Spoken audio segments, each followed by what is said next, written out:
Hey guys, so I wanted to share with you and create a video today about all the foundations and concealers I have.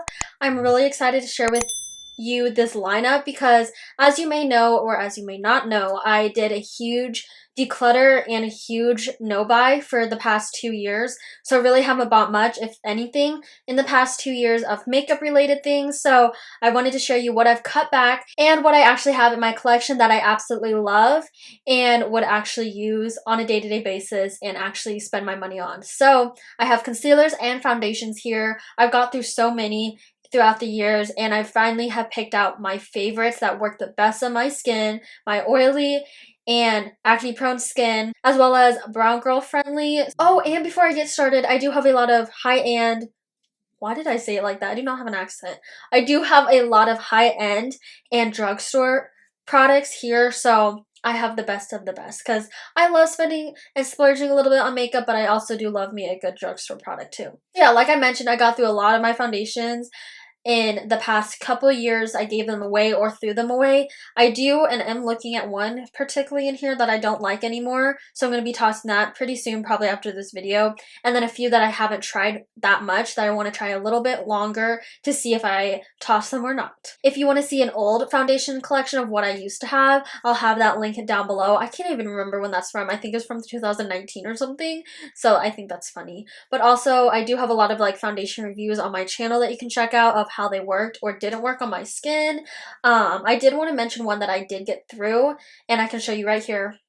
It's the Fenty Foundation that I did get through. I did like that, but am I going to repurchase? Probably not. I like a lot of other products now that are less coverage, more lighter coverage, so I'm excited to venture into something new for my foundation that I used to not be into as much. I used to be into that full coverage look, which I still obviously like the full coverage, but I like more of the lighter coverage foundation for me as I'm getting older. So done with that spiel, let's finally get into the foundations, and I'm going to share with you what I think is worth buying and the ones that once I finish, probably not going to buy. As well as concealers. I don't think I said concealers. So let's get into it. So my first one I got for free actually from Target because I worked there as a beauty team member there. So it's the Revlon Colorstay Light Coverage Foundation 12-Hour Natural Finish. And it has sunscreen in it. It's shade 220. I have not tried this yet. I still am in the meaning to do that soon. If you've tried this, please let me know how you like that. Like I said earlier, I am trying to get into more lighter coverage foundations. So I saw this as an option to get for free, so I picked it up. So I will be trying this soon. So I'm going to obviously keep it right now. Love this drugstore foundation. It's 128 Warm Nude in the Maybelline Superstay. This is a really great full coverage foundation when I like a good full coverage, and usually for the winter times I like to wear this. So like this, as you can see, I've almost gotten through it, and I've only got through 1 or 2 now foundations, so that's saying something when I actually get through almost all of it. So I do like this. I have a high-end one that I'm obsessed with. It's my ultimate favorite. I will buy this time and time again. It just looks so good on my skin. The shade match is so perfect to my skin as well. It's the Dior Forever Foundation. This is in shade 4W0. Dior, like, the packaging, you know, is going to be good. The pump is nice. It just feels high-end, like, it's that nice glass feeling. So I do love this. I wear this almost in every single video. I wear this anytime I want my makeup to look good in real life. It just doesn't give that weird, like, cast of, oh, this is foundation, or, like, a weird white cast on my face either, because I do have, like, some darker tones on my skin. I'm not super white or pale, so this matches me super well. And this is my second bottle of this, and this is, I think, 48 bucks. So I mean, not super expensive, not like $100, but it is nice. I always buy with Sephora when they do their 20% off or 15% off VIB sale, so always snag that when that happens. But I love this, my ultimate favorite foundation. I would spend money on this, which I do. Love this. It also does have a whole bunch of skincare properties in here, which is nice, and it has sunscreen, so I love that. Check it out. Okay, I do have this Mary Kay Mattewer Liquid Foundation. I'm not super into Mary Kay, as you can tell. I mean, you can't tell that, but I was at Mary Kay once. I do have a video about that, as well as my experiences and why I quit. That will be linked down below and up here in the cards, or on the side, I don't remember. But This is honestly a pretty good foundation. I have it in beige 6 in the oily combination color. So this strip means it's oily combination. The pink strip means it's dry, I think. But I do actually like this. I will get through this because I do like it, but I will not repurchase. Oh my gosh, this has been kind of my new favorite, honestly, lately. It's the Ulta Beauty HD Soft Focus Liquid Foundation. I did, however, get this a while ago, so I don't know if the packaging is the same, but Ulta Beauty has some good products. This is in medium warm. It matches me super well. I'm wearing this one actually today. I like it. It gives me that nice, soft, light coverage that I've been wanting, and the shade is super nice, and it's cheaper because it's from Ulta's line. So love this, highly recommend this, and I will probably repurchase this once I get through this. So highly recommend. I have this one. Okay, it's the Revolution Makeup Revolution Beauty. I think they're just going by Revolution Beauty now. And this is in shade F10 in the Conceal and Define Full Coverage Foundation line that they have. Okay, I thought I really liked this. I've tried it the past few times, and I really don't. I think I'm just going to toss it. I thought I would like it and use it. It has this nice little doe foot applicator. As you can tell, if it focuses, please don't drop on my computer.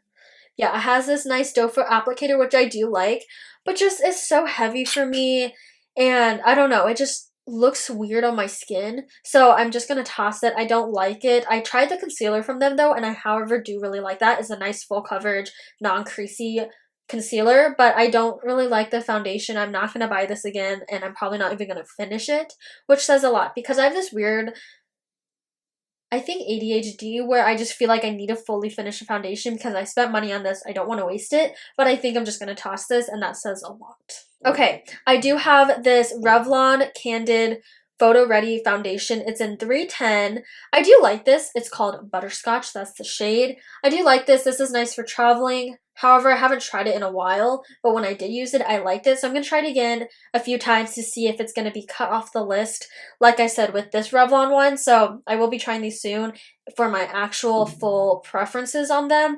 But as of now, it made the list to stay in my foundation collection. So that says something a little bit. But I do like the packaging of it because it's nice that you can take it on the go easy, and it's not like a full bottle, so that's nice. So this is okay. What I recommend at this point, I don't know. I have more foundations that I like that I'd rather have you buy than this one, so take that as it is. However, I do like Revlon's shades because they do have pretty good shades for the darker complexions. Okay, my last foundation that I have before we get into concealers is the Hourglass Vanish Stick Foundation. This used to be super hyped up a while ago when this competing against the ABH Stick Foundation. I have it in beige, and I have been almost done with it. Okay, I have a weird relationship with this product. I used to hate this product because I was like, oh, it's like not that heavy coverage. It doesn't really go on my skin very well, but I've been trying it the past few months, and I really like this. So I think I might repurchase this. It's Hourglass, you know, that's expensive, but I think it's worth the money. I love the stick form of it because it's super nice to travel with. So that's a really good perk of this product. You won't get TSC tagged or whatever for having more liquid products. So I like that. It is a really good shade match for me. I'm showing you it again for some reason. It does feel high class because of the bottle or little tube it's in. So I do like this. I would recommend it. I'm oily, like I said, so I would recommend it. It holds in my It holds in my oils pretty well. I would recommend this to anyone because it kind of works with dry and oily skin. If you do have dry skin, I feel like you could put a nice little oil with it and it would blend super well on your skin. So I do like this. I love the ease of use of it, and I just like how it looks on my skin. Okay, up next are some concealers. I have some sayings about these, so let's get into it. Okay, apparently I have two of the Nars ones. I honestly didn't know I had two of these. That is so crazy. What the heck? And they're both in two different shades, so that's interesting. I think I might have got one of them at TJ Maxx, but one I did buy at Sephora when it was on sale. So I love these. These are my ultimate favorite concealers. I feel like they are a little more heavy coverage, but I do like them. I'm wearing it today, and I feel like it doesn't give me a heavy coverage. It gives me that nice full coverage under my eye, and I love the shades that they have in here. Nars is really good at shades for every skin tone, I feel like. So if you're in the market for a nice concealer that doesn't crease and that doesn't give you that too heavy of a look, like the Tarte Shape Tape. Not gonna call anyone out, but I don't really like that one. But I love these Nars Creamy Radiant Concealers, and they match me really well. I love these, and I will continue on buying these. Highly recommend these to anyone who's kind of looking for a new concealer at Sephora or Ulta, things like that. As you know, Nars is a little more expensive, so note that. Okay, I do have this Naked Skin concealer. It's the Weightless Complete Coverage from them. I do really like this. This is my days where I want a little bit concealer, but not too heavy.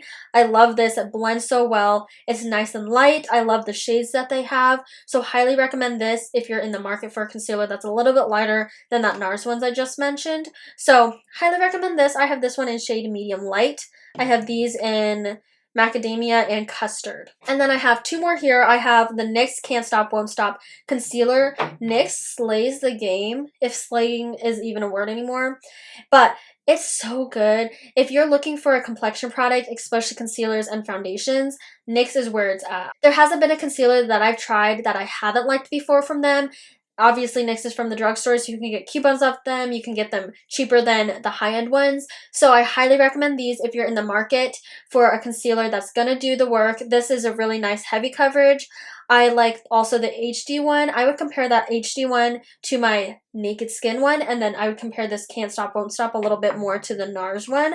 I really like this. If I had no money in the world, I would spend it on this $7 to $8 concealer. It does the job really nice. So I highly recommend this one or the HD one that I talked about that I can show a picture right here. NYX all the way for concealers. I do want to try, however, that e.l.f. one, that Camo Conceal, because I feel like that one's going to be a really good one. But if you're confused, just go with NYX. You will not be disappointed. Okay, and the last one that I have is this Mary Kay Perfect Concealer. This is okay, not anything crazy. This is in shade Deep Beige. They don't have many shades in their collection, so once I get through this, I need to use it again to see if I just want to toss it. But once I get through this, if I do, I'm not going to repurchase. Like I said, you know how I feel about Mary Kay. Their products are not really that great, but will I finish this? Maybe. I'll have to see. Would I recommend? No. So guys, that's really all of the rundown of the foundations and concealers that I have left after my huge no-buy and huge declutter. So let me know down below if you've used any of these foundations, if you like them, or if you're intrigued by any of them. I'd love to know. Or if you have any recommendations of new foundations I should try for my more lighter coverage venture and journey for the future, I would love to know. I hope you guys liked watching this, and I'll see you guys very soon. Bye guys!